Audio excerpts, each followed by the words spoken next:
बिहार की तस्वीर एक बार फिर साफ हो जाएगी।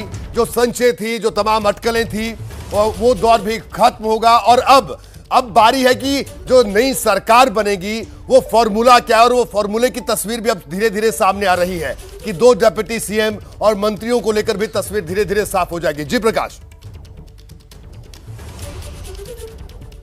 देखिए, जो खबरें आई हैं और सूत्रों के हवाले से लगातार मैं दे रहा हूं रोहित, ये है कि सीएम नीतीश कुमार ही होंगे और उनके साथ 2 डिप्टी सीएम बीजेपी का होगा। तो बीजेपी में सुशील कुमार मोदी का नाम सबसे ऊपर है। हालांकि तारकिशोर प्रसाद पिछली दफे बने थे वो डिप्टी सीएम और उनके साथ में रेणु देवी थी, लेकिन तारकिशोर प्रसाद और सुशील मोदी दोनों एक ही जाति से आते हैं, एक ही तबके से आते हैं, इसलिए सुशील मोदी का नाम सबसे ज्यादा सबसे आगे है और प्रबल है। इसकी पीछे वजह नीतीश कुमार है। नीतीश कुमार जब अलग हुए थे तो उस वक्त उन्होंने ये बातें कही थी कि अगर सुशील मोदी सरकार में शामिल होते तो शायद वो ऐसी परिस्थिति नहीं आती, वो अलग नहीं होते, उनका तारतम्य बना रहता। सरकार और केंद्र के बीच में, पार्टियों के बीच में अब पहले जैसे मधुर रिश्ते हुआ करते थे, एक दूसरे से बातें होती थी, वो खत्म हो गई थी अरुण जेटली के जाने के बाद। तो एक पुल का काम सुशील मोदी कर सकते हैं और एक मैच्योर नेता के तौर पर भी सुशील मोदी की पकड़ रही है बीजेपी में, तो उनका नाम सबसे ज्यादा प्रबल दावेदार के रूप में संभावित नाम में सुशील मोदी का आता है। और दूसरा रेणु देवी, क्योंकि अति पिछड़ी जाति से आती हैं, पिछले दफे भी वो महिला भी हैं, अति पिछड़ा भी है, तो जाहिर है कि इस कोटे में फुलफिल करता है। नीतीश कुमार, सुशील मोदी और रेणु देवी, ये तीनों नाम संभावित में से स्पष्ट है कि नीतीश कुमार की अगुवाई में सरकार होगी।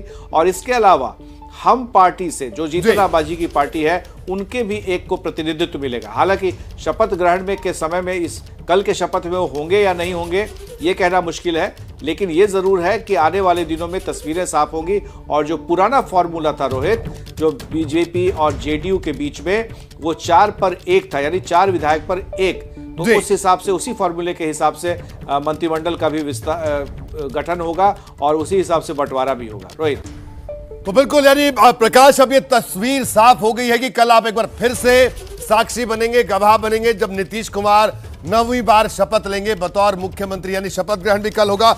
और ये जो फॉर्मूला है, ये फॉर्मूला भी लगभग साफ हो चुका है। इसके इतर अगर एनडीए के सहयोगियों की बात करें, क्योंकि जो देरी हुई, उस देरी के बाद कई तरह की अटकलें लग रही थी कि अभी बीजेपी और नीतीश कुमार के बीच में एक एक बात को पुख्ता करके किया जा रहा है। लोकसभा चुनाव तक की भी बात हो रही है, सीटों को लेकर भी बात हो रही है। इसके बारे में क्या जानकारी है?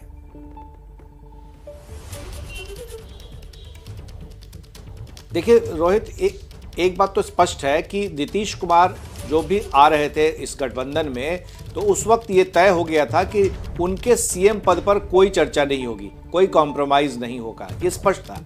और ये भी स्पष्ट था कि 2025 तक, नीतीश कुमार जब 2020 में एनडीए से चुने गए थे, तो बीजेपी ने ऐलान किया था कि 2025 तक वो सीएम बने रहेंगे।